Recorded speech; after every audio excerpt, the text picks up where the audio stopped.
বলা নেই কওয়া নেই হঠাৎ করে একটা লং ভিডিও নিয়ে চলে এলাম। আসসালামু আলাইকুম ভিউয়ার্স, সবাই কেমন আছেন?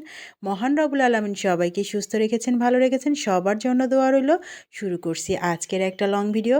আসলে পরপর কয়েকদিন পিঠা তৈরি করা হয়েছে, তো লাইভ করেছিলাম। আর এই দিন এই পিঠাটা তৈরি করেছিল গত পরশুদিন, ওই দিন লাইভ করি নাই। তো ভাবলাম আমার ভিউয়ার্সদের সাথে একটা লং ভিডিও শেয়ার করি।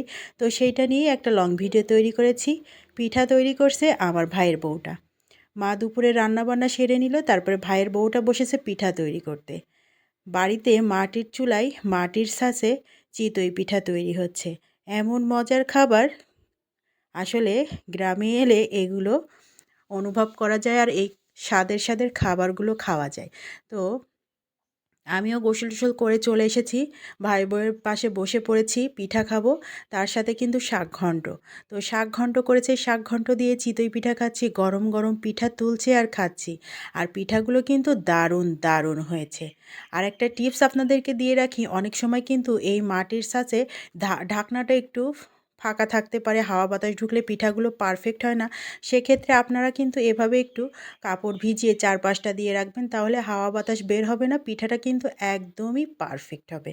তো আজকে একটা টিপস আপনাদের সাথে কিন্তু শেয়ার করে নিলাম, সামনে আরও একটা টিপস আছে।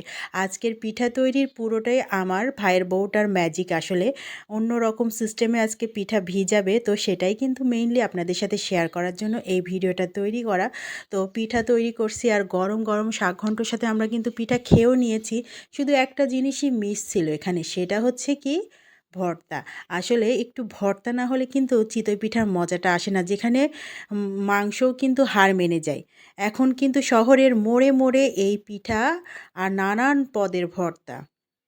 তার মধ্যে ধনিয়া পাতার ভর্তা, সরিষার ভর্তা, বেগুন ভর্তা, আবার শুটকি ভর্তা, ভ্যারাইটিস ভর্তা। এই ভর্তাগুলোর জন্যেই কিন্তু এই পিঠা খেতে এত এত এত মজা লাগে। তো যাই হোক, আজকের পিঠা তৈরি কিন্তু হয়ে গিয়েছে। পিঠাগুলো সুন্দর করে বানিয়েছি আর পিঠাগুলো এত সুন্দর, মানে ছিদ্রযুক্ত হয়েছিল। তো আর এইদিকে পিঠা তৈরি হচ্ছে আর একদিকে কিন্তু দুধ জাল করে ঘন করা হচ্ছে। ঘন দুধে পিঠা ভিজানো হবে।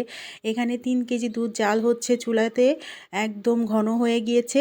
তো পিঠা বানানো শেষ। শেষ মুহূর্তে আমি আর আমার ভাইয়ের বউটা একটু ঝাল পিঠা খাবো বলে ওকে বললাম যে একটু ঝাল পিঠা বানাতো। তো ওকে ডিম এনে দিলাম, একটু পেঁয়াজ কুচি, মরিচ কুচি আর একটু ধনিয়া পাতা কুচি করে দিলাম। ও কড়াইতে ওর জন্য একটা, আমার জন্য একটা বানালো। তো এই পিঠাটা খেতে কার কার ভালো লাগে অবশ্যই কিন্তু কমেন্টে জানিয়ে যাবেন।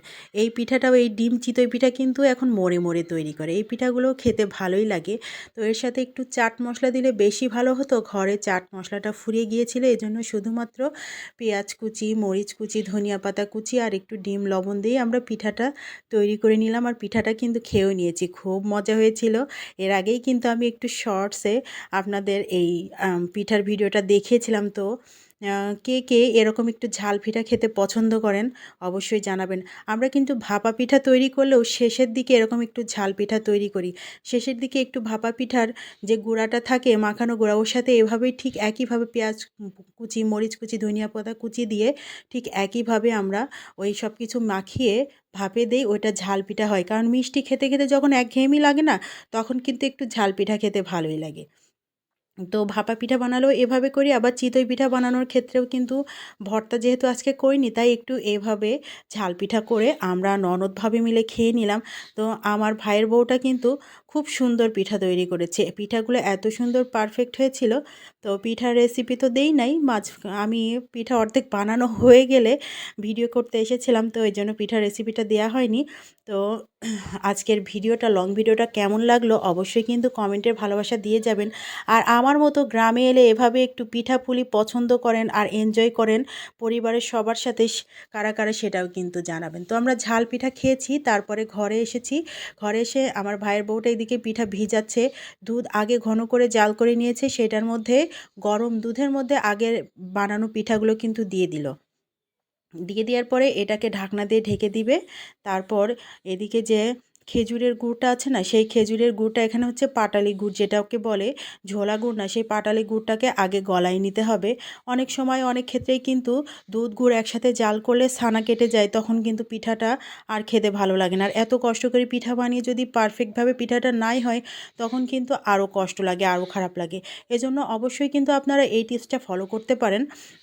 আমি কিন্তু সেমভাবেই বানাই। তো আমি গুড়টা আগে গলায় নিয়ে পরে একটু ঠান্ডা করে দুধের সাথে মিশিয়ে দিই। তো ওর টিপসটা একটু অন্যরকমই দেখলাম, এই জন্য আরও আপনাদের সাথে শেয়ার করলাম। দেখছি আমার ভাইয়ের বউটা আগে দুধটা খুব সুন্দর ঘন করে জাল করে নিয়ে ওর মধ্যে কিন্তু পিঠাগুলো দিয়ে ভিজিয়ে দিল, ঢাকনা দিয়ে ঢেকে দিয়েছে। আর এদিকে গুড়টা, পাটালি গুড়টা একটু অল্প পানি দিয়ে একদম গলিয়ে একটু জাল করে তারপরে ওর মধ্যে দিয়ে দিয়েছে। এবার এটাকে ঢাকনা দিয়ে ঢেকে, আসলে দেয়াটা আমি ক্যামেরাবন্দি করতে পারিনি, যাই হোক দুঃখিত। তো যাই হোক, ও সুন্দরভাবে গুড়টাও দিয়ে এভাবে ঢাকনা দিয়ে ঢেকে রেখেছে। আর এটাকে 2-4 ঘন্টা পরে খুললেই কিন্তু পিঠাটা সুন্দর ভিজে যাবে। আর কালারটা কি সুন্দর হয়েছে একটু দেখুন। তো আমার ভাইয়ের বউয়ের পিঠা বানানোর রেসিপিটাও আমার খুব ভালো লেগেছে। আপনাদের কেমন লেগেছে অবশ্যই কিন্তু কমেন্টের ভালোবাসা দিয়ে জানিয়ে যাবেন। আর আপনাদের সবার জন্য শুভকামনা রইল শীতকালীন শুভেচ্ছা। আসসালামু আলাইকুম।